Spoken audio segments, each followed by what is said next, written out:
Hello बेटा। आज मैं आपको कराने के लिए आया हूँ कुछ क्वेश्चंस जो अपन ने कल टॉपिक पढ़ा था, है ना। क्वाड्रेटिक इक्वेशन के बारे में अपन पढ़ रहे थे बेटा, है ना। उसके तीनों मेथड अपन ने सीख लिए थे, है ना। क्वाड्रेटिक इक्वेशन को सोल्व करने के तीनों मेथड अपन ने सीख लिए थे। आज अपन जो क्वेश्चन करेंगे वो किसके ऊपर करेंगे बेटा? कल मैंने आप लोगों को सिखाया था nature of root, nature of roots, उसी की बात अपन करेंगे बेटा आज, है ना। और उसी से रिलेटेड ये सारे क्वेश्चन हैं कि नेचर ऑफ रूट से किस किस टाइप के क्वेश्चन आ सकते हैं, है ना। तो देखिएगा, मैं एक बार दोबारा से बता रहा हूं आपको। नेचर ऑफ रूट्स में अपन ने क्या पढ़ा था? अपन ने बात की थी बेटा इसके अंदर डिस्क्रिमिनेंट की, इसकी बात की थी बच्चों, डिस्क्रिमिनेंट डिनोटेड बाय डी। और ये क्या होता था? बी स्क्वायर माइनस 4ac, है ना बेटा। बहुत बढ़िया। अब देखिए, मैंने आपको बताया था कि अगर डिस्क्रिमिनेंट ग्रेटर देन 0 है क्या होगा? Two real and unequal roots, real आएंगे और अनइक्वल रूट्स आएंगे, है ना। और अगर डिस्क्रिमिनेंट बराबर 0 आ रहा था तो two real and equal roots. और लास्ट केस बना था बेटा, अगर डिस्क्रिमिनेंट लेस देन 0 आ गया तो क्या हो रहा था? No real root exist, no real root exist. कैसे रूट आएंगे? Imaginary roots. और इसका मैंने कल आपको रीजन भी बताया था, है ना। तो देखो बेटा, इन्हीं के ऊपर अपन बात करेंगे और इन्हीं से रिलेटेड आज क्वेश्चन करेंगे। तो देखिएगा, पहले क्वेश्चन से स्टार्ट कर रहा हूं बच्चों, ध्यान से सुनिएगा। पहला क्वेश्चन दिया है फाइंड नेचर ऑफ रूट्स। मेरे को जो ये इक्वेशंस दी है, इनका जो रूट आएगा वो कैसा आएगा मेरे को वो बताना है, ऐसे, है ना। रूट्स फाइंड नहीं करने, सिर्फ मेरे को नेचर बताना है कि कैसा आएगा। तो पहला क्वेश्चन लिखा है बच्चों 2x² plus x minus 1 equals to 0। तो नेचर ऑफ रूट कौन बताता है? डिस्क्रिमिनेंट। और डिस्क्रिमिनेंट क्या होता है? b² minus 4ac। तो देखिएगा, मैंने निकाला b² माइनस 4ac, क्या आएगा बच्चों? b का वैल्यू, भाई वैल्यू तो मेरे को याद होगा ना, x² का कोएफिशिएंट ये होता है, x का कोएफिशिएंट b होता है, कांस्टेंट टर्म c होता है। b², 1 का स्क्वायर 1 माइनस 4, a कितना है बच्चों 2, c कितना है बच्चों -1। बस सोल्व करना है इसको, 1 है ना, माइनस माइनस प्लस 4 टू जा 8, 1 + 8 9। 9 कैसा है बेटा? Greater than 0, equal to 0, less than 0 कैसा है? ग्रेटर देन 0, है ना। 0 से बड़ा टर्म है तो रूट्स का नेचर कैसा आएगा? Real and unequal roots. यही मेरे को बताना था, ठीक है जी। इसी के सेकंड पार्ट पे चलते हैं। इसी का सेकंड पार्ट क्या है बच्चों? सेकंड पार्ट में दिया है 4x² minus 4x plus 1, 4x² minus 4x plus 1 that is equal to 0। Same procedure, ये a है, ये b है, ये c है। b² minus 4ac, b² minus 4 का स्क्वायर माइनस 4, है ना। a 4 है, c 1 है, माइनस 4 का स्क्वायर 16 होता है और 4 की 4 से मल्टीप्लाई भी 16 होता है। कितना आया? 0। तो डिस्क्रिमिनेंट बराबर 0 आ गया, that means two real and equal roots. लिख दो बच्चों, रियल एंड इक्वल रूट्स आएंगे, रियल आएंगे और कैसे आएंगे बच्चों?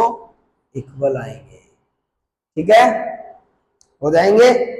चले अगले क्वेश्चन पे। तो देखिएगा, नेक्स्ट क्वेश्चन पे वो करते हैं अपन।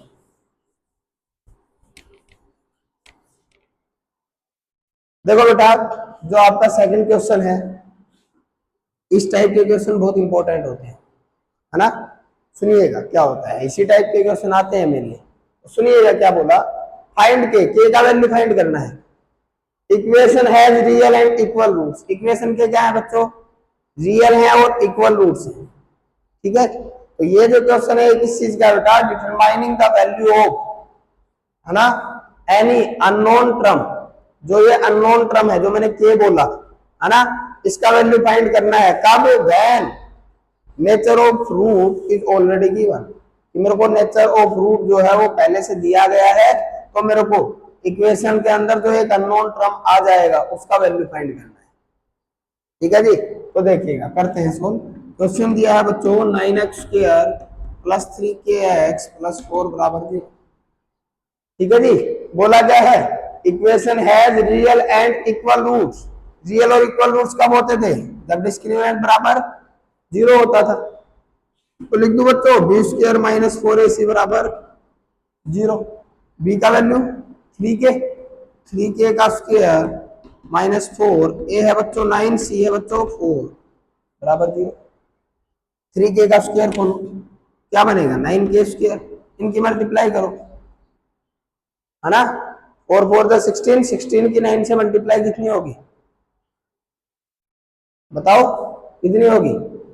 अरे जब नहीं आता तो डायरेक्ट कर दिया करो भाई, 4 4 जा 16 है, 16 की 9 से मल्टीप्लाई करनी है, 9 की बजाय 10 से कर दो, 10 से मल्टीप्लाई करते 160 आएगा, लेकिन एक कम था ना तो 16 कम कर दो, इसमें कितना बन गया 144।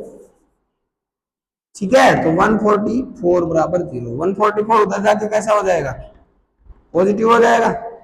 9 को डिवाइड में ले जाओ, 144 अपॉन 9 काट दो, कितने पे कटेगा 16 पे। तो k² का वैल्यू 16 है, तो k का वैल्यू क्या आएगा बच्चों प्लस माइनस 4। ठीक है जी, अगर इसको मल्टीप्लाई ना भी करते तो भी कोई दिक्कत नहीं थी, डायरेक्ट उधर ले जाता, 9 डिवाइड में जाता, 9 से 9 कट जाता, 4 इंटू 4 बचता बस। ठीक है, तो ऐसे भी कर सकते हैं, हो जाएगा। इसी का सेकंड पार्ट देखिएगा। सेकंड पार्ट में इक्वेशन दी है बच्चों x² plus k into 4x plus k minus 1 plus 2 equals to 0। देखिए बच्चों क्या करेंगे, k को अंदर मल्टीप्लाई करो सबसे पहले, है ना। ऐसे मत कर देना कभी सोच लो बोलो ये तो x² वाली टर्म होगी, ये x वाली टर्म होगी, नहीं भाई ये k है, k को पहले अंदर मल्टीप्लाई करके सिंप्लीफाई करो। x² plus 4kx plus k² minus k plus 2 बराबर 0, है ना। अब देखो x² x और ये पूरा कांस्टेंट, अब कर दो b² माइनस 4ac, b² करूंगा तो 4k का स्क्वायर माइनस 4, a है 1, c है बेटा क्या k² minus k plus 2 that is equals to 0। ये मैंने b² माइनस 4ac बराबर 0 रख दिया, क्यों लिखा, equation has real and equal root दिए हैं तो डिस्क्रिमिनेंट बराबर 0 आएगा। 4k का स्क्वायर बच्चों 16k², इसको अंदर मल्टीप्लाई करो, minus 4k² plus 4k minus 4 to जा 8, 16k² में से 4k² गया तो कितना बचेगा 12k² प्लस 4k माइनस 8। अब इसमें से 4 कॉमन ले लो बच्चों, 4 कॉमन लेके उधर ले जाऊंगा तो यहाँ बचेगा 3k² प्लस k माइनस 2 बराबर 0। अब जो इक्वेशन है ये क्वाड्रेटिक इक्वेशन आ गई, है ना। क्वाड्रेटिक इक्वेशन सोल्व करनी आती है आपको, है ना। क्वाड्रेटिक इक्वेशन को सोल्व करो और k की पॉसिबल वैल्यूज निकाल दो। देखो करके दिखाता हूँ, फैक्टर बना लो, इसके क्या बनेंगे 3k माइनस 2k, इनमें से 3k कॉमन ले लो, अंदर बचेगा k प्लस 1, इनमें से माइनस 2 कॉमन ले लो k प्लस 1। सीधा सीधा आपके पास क्वेश्चन सोल्व हो चुका है मेरे हिसाब से। क्या बन गया बच्चों 3k minus 2 into k plus 1 बराबर 0। और आगे का प्रोसीजर आपको पता है, k का वैल्यू आ जाएगा क्या, एक तो आ गया -1, एक आ गया 2/3, यही आपको निकालना था। ठीक है जी, हो जाएगा ना, ठीक ठाक क्वेश्चन था बेटा ये। इसमें बाद में k की जो वैल्यू है वो भी क्वाड्रेटिक बन रहा है तो उससे निकालनी पड़ रही है। ठीक है, तो देखिएगा बच्चों अगले क्वेश्चन पे चलते हैं। अगला क्वेश्चन क्या दिया है बेटा,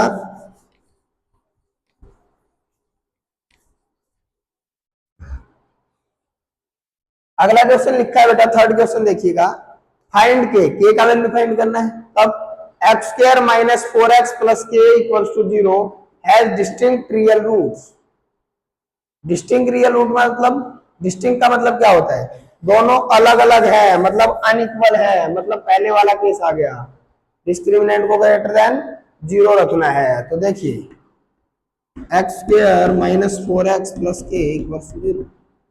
डिस्टिंक्ट रियल रूट मतलब बी स्क्वायर माइनस 4ac क्या आएगा बच्चों, ग्रेटर देन 0। बी का वैल्यू -4 का स्क्वायर 16 -4, ए कितना है बच्चों 1, सी कितना है के, greater than 0। 16 -4 K is greater than 0। 16 को उधर ले जाओ तो -4 के इज ग्रेटर देन -16, और नेगेटिव साइन हटाऊंगा तो क्या बनेगा बेटा 4 के इज लेस देन 16। के का वैल्यू क्या आ गया लेस देन 4। कैसे हुआ सुनिएगा। अगर मैं आप बच्चों को बोलूं बेटा कि -2 जो है वो बच्चों बड़ा होता है -3 से, होता है कि नहीं। अगर मैं नेगेटिव से नेगेटिव काट दूं तो इसको इनइक्वालिटी को क्या यही रखूंगा, नहीं रखूंगा, ये चेंज हो जाती है तो 2 इज लेस देन 3 हो जाता है। जब भी नेगेटिव साइन हटेगा तो जो इनइक्वालिटी है इसको इनइक्वालिटी बोलते हैं बच्चों। तो ग्रेटर देन इक्वल टू है तो वो क्या इसमें कन्वर्ट हो जाता है बेटा, लेस देन में कन्वर्ट हो जाएगा। ये चीज आप लोगों को ध्यान रखनी है कि इनइक्वालिटी जो होती है बेटा वो चेंज हो जाती है। ठीक है जी, चले अगले क्वेश्चन पे। फिर ए का वैल्यू निकल गया कि 4 से छोटा आएगा। चलो बच्चों अगले क्वेश्चन पे चलते हैं। अगला क्वेश्चन है क्वेश्चन नंबर 4। देखिएगा, सो दैट ये जो इक्वेशन लिखा है x square plus a x minus 4 बराबर 0, मेरे को शो करना है क्या, has real and distinct roots for all values of a. A की सभी वैल्यूज के लिए जो इक्वेशन दिया है इसका रियल और डिस्टिंक्ट रूट्स आएंगे, मतलब रियल आएंगे और कैसे आएंगे बेटा, अलग अलग आएंगे। तो ये निकालने के लिए क्या करना है अपने को, भाई रियल और अलग अलग कब आते हैं, जब ग्रेटर देन 0 ये तो होता है। तो क्या करो, B square minus 4ac greater than 0 रख दो। बी का वैल्यू तो ए है, ए स्क्वायर -4, ए मेरा 1 है, सी मेरा 4 है बच्चों माइनस का, क्या ये ग्रेटर देन 0 आएगा, देखते हैं भाई। A square minus minus plus 16 greater than 0। अब देखो बेटा, मेरे को ये बोला था कि इसके रियल और डिस्टिंक्ट रूट आएंगे, हाँ ठीक है जी आ जाएंगे, ग्रेटर देन 0 रखूंगा तो फॉर ऑल वैल्यूज ऑफ ए के लिए आएंगे कि ए की आप कोई भी रियल वैल्यू रख दो यहाँ पर, लेकिन ये कभी भी 0 के बराबर या 0 से छोटा नहीं हो।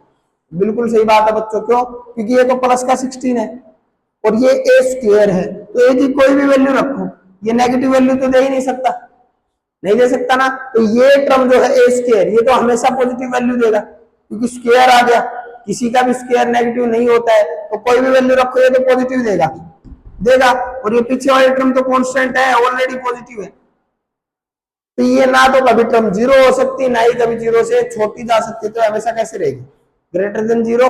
तो मैं लिख सकता हूं इसके अंदर क्या, for all values of x of all values of a बेटा, है ना। Equation will have always real and distinct roots, real और डिस्टिंक्ट रूट रहेंगे। ठीक है बच्चों, हो जाएगा। चले फिर अगले क्वेश्चन पे चलिएगा। 4th क्वेश्चन के बाद आगे चलते हैं बेटा 5th क्वेश्चन पे।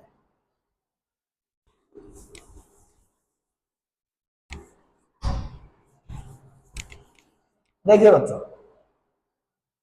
5th क्वेश्चन ये है, भैया 4 क्वेश्चन अपन ने कर लिए ना, 5वें क्वेश्चन पे चल रहे हैं। 5वां क्वेश्चन है फाइंड के का वैल्यू फाइंड करना है। तो सबसे पहले इक्वेशन लिख दूं, X square plus K X plus 64 equation and X square minus 8x plus K equal to 0। दो इक्वेशन दिए हैं, दो इक्वेशन है x square minus 8x plus K equal to 0, ये दो इक्वेशन है भाई। Will both have real roots, कि दोनों जो इक्वेशन है बच्चों उन दोनों की क्या रहेगी, क्या रहेगा, दोनों इक्वेशन के रियल रूट्स रहेंगे। आप सुनिएगा मेरी बात ध्यान से, रियल रूट बोला, ना ही ये बोला कि इक्वल होंगे ना ही ये बोला कि अनइक्वल होंगे, सिर्फ क्या बोला बच्चों, रियल रूट्स रहेंगे, है ना। तो रियल रूट्स निकालने के लिए क्या करते हैं भाई, इसमें भी रियल है और इसमें भी रियल है, तो इनमें से कौन सा रखें, दोनों का कॉम्बिनेशन रखेंगे इसके अंदर। जब सिर्फ रियल रूट आ जाए तो आपको क्या करना है बच्चों, discriminant greater than equal to 0 रखना है। तो दोनों के रियल है तो इसमें भी discriminant greater than equal to 0 रखेंगे। कर दो सो, बी ए है तो बी स्क्र -4 ए 1 है, सी मेरा 64 है, ग्रेटर देन इक्वल टू, ठीक है बच्चों। के स्क्र बराबर, sorry, greater than equal to कितना आ जाएगा, है ना, 256, इतना ही होता होगा, ठीक है बच्चों। अब के का वैल्यू क्या आ गया, ग्रेटर देन इक्वल टू 16 का ही तो होता है। हाँ, तो के का वैल्यू निकल गया मेरे पास, या तो 16 के बराबर होगा या उससे बड़ा होगा बच्चों, ठीक है। उस पे चलते हैं, यहां पर रखते हैं बी स्क्वायर -4ac, तो बी -8 है, -8 का स्क्वायर 64, -4 ए मेरा 1 है, सी मेरा के है, ग्रेटर देन इक्वल टू, तो -4 K is greater than equal to कितना आ जाएगा 64, माइनस साइन के साथ माइनस साइन हटेगा तो इनइक्वालिटी चेंज हो जाएगी, 4 से इसको काटा कितने पे कटेगा 16 पे, तो यहां से वैल्यू आया कि के का वैल्यू या तो 16 आएगा या 16 से छोटा आएगा। अब दोनों के रियल रूट दिए थे तो वैल्यू एक में तो के की 16 से बड़ी या 16 आ रही है, एक में 16 से छोटी या 16 आ रही है, तो दोनों में कॉमन वैल्यू क्या दिख रही है मेरे को कि भाई के 16 के बराबर ही होगा, तो के का वैल्यू क्या आ गया बेटा 16, ठीक है बच्चों। आसानी क्वेश्चन था, चले अगले क्वेश्चन पे, चलिएगा अगला क्वेश्चन सोल्व करते हैं।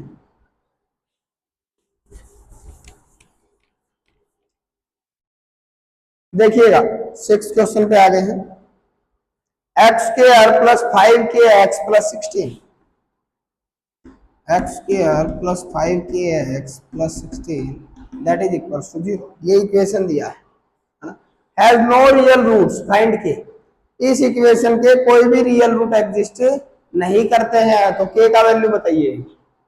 तो रियल रूट एग्जिस्ट नहीं करते, इसका मतलब square -4ac will be less than 0, यही तो केस है जिसमें रियल रूट नहीं होते।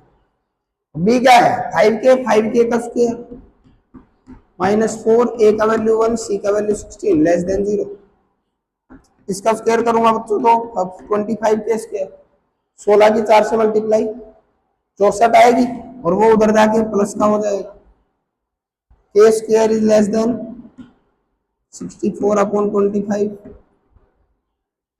और स्क्वायर हटके उधर रूट लगेगा तो के का वैल्यू क्या आ गया बेटा लेस देन कितना, क्या किसी का स्क्वायर होता है 8 और ये 5, 8/5, के का वैल्यू जो आएगा बच्चों क्या आ जाएगा लेस देन 8/5, ठीक है जी, क्लियर है। चलिए आखिरी क्वेश्चन की साइड चलते हैं बच्चों, बढ़िया क्वेश्चन है, ध्यान से सुनिएगा। क्या दिया गया है कि बच्चों प्रूव दैट, मेरे को क्या करना है प्रूव करना है, क्या प्रूव करना है कि जो इक्वेशन दी गई है ना, हैज नो रियल रूट्स, कि इसका कोई रियल रूट नहीं है, कब तक, जब तक मैं इफ AD को नॉट इक्वल टू BC रखता हूं, अगर मैं AD और BC इन दोनों की मल्टीप्लाई को दोनों को नॉट इक्वल कर दूंगा तो कोई रियल रूट नहीं आएगा, इसका मतलब रियल रूट आने की एक ही पॉसिबिलिटी बनती है, कौन सी बच्चों, जब AD बराबर BC हो जाएगा। तो देखिएगा कैसे देखेंगे, कैसे प्रूव करेंगे, लिखा है एक्स स्क्वायर इंटू ए स्क्वायर प्लस बी स्क्वायर, है ना, plus 2x into AC plus BD plus C square plus D square बराबर 0। तो क्या करूंगा, नो रियल रूट मतलब बी स्क्वायर -4ac, तो बी स्क्वायर मतलब बेटा इसका square 2 into AC plus BD का होल स्क्वायर -4, ए है बच्चों क्या है ए स्क्वायर प्लस बी स्क्वायर, और सी है क्या सी स्क्वायर प्लस डी स्क्वायर, तो इसको किसके बराबर रखूंगा, हैज नो रियल रूट, है ना, तो एक बार के लिए इसको क्या कर दो रियल रूट रख दो ना, चॉइस है, रियल रूट रख लो, ग्रेटर देन इक्वल टू 0 रख लो, फिर लेस देन 0 रख लो, एक ही बात है। तो नो रियल रूट अगर ले रहा हूं, चलो लेस देन 0 ही रख लेते हैं, है ना। अब इसका होल स्क्वायर खोल दू, 2 का स्क्वायर 4, इसका होल स्क्वायर खोलो, क्या खुलेगा, ए स्क्वायर प्लस बी स्क्वायर बच्चों प्लस 2ab, तो 2ab मतलब 2abcd आ जाएगा। ठीक है जी, यहां दोनों से 4 कॉमन ही रख लेता हूं मैं बाहर, है ना। इसको अलग खोल देते हैं, इनकी मल्टीप्लाई करो, a square c square plus a square d square plus b square c square plus b square d square, और ये क्या है बेटा, लेस देन 0। अब देखिएगा 4 तो उधर जाके खत्म, है ना, इस माइनस को अंदर लेके जाऊंगा अगर, तो ये सारे नेगेटिव हो जाएंगे, नेगेटिव नेगेटिव नेगेटिव नेगेटिव, क्या क्या कट गया, ये कट गया, और बी स्क्वायर डी स्क्वायर है, ये भी कट गया, है ना। बचा जो है उसको सोल्व करते हैं, क्या बचा मेरे पास, बचा बच्चों माइनस कॉमन ले लो, a square d square plus b square c square और माइनस 2abcd बन जाएगा बच्चों। भाई ये नेगेटिव आ गया, ये दोनों पॉजिटिव हो गए, माइनस कॉमन लिया तो लेस देन। अब देखो अंदर वाला क्या बन गया, ध्यान से देखो, AD माइनस BC का होल स्क्वायर बन गया कि नहीं, लेस देन 0 बन गया कि नहीं। तो अब देखो ध्यान से, अगर मैं AD को BC के बराबर नहीं रखता हूं, है ना, मतलब ये दोनों टर्म अगर बराबर नहीं आती है, तो नहीं बराबर आई तो मतलब ये टर्म 0 नहीं आ सकती, और 0 नहीं आई तो चाहिए नेगेटिव आओ चाहिए पॉजिटिव आओ, इसका स्क्वायर तो हमेशा पॉजिटिव रहेगा ना, हमेशा पॉजिटिव, मतलब ये पूरी जो टर्म है ये कभी भी नेगेटिव नहीं हो सकती, ये हमेशा पॉजिटिव रहेगी, और पॉजिटिव टर्म का मल्टीप्लीकेशन नेगेटिव के साथ है, तो मतलब ओवरऑल जो रिजल्ट आएगा वो हमेशा कैसा आएगा, नेगेटिव आएगा, और नेगेटिव आया इसका मतलब लेस देन 0 आया, और लेस देन 0 का मतलब नो रियल रूट एग्जिस्ट, वही तो लिखा था कि नो रियल रूट। बट बेटा अगर ये बोल देता कि AD बराबर BC हो सकता है, तो यहाँ AD और BC दोनों बराबर हुए, बराबर होते हैं, ये टर्म 0 और 0 तो 0 ही होता है ना, तो इसका मतलब ये लेस देन इक्वल टू 0 हो जाता, और इक्वल टू 0 होते ही क्या हो जाता बच्चों, रियल एंड इक्वल रूट्स।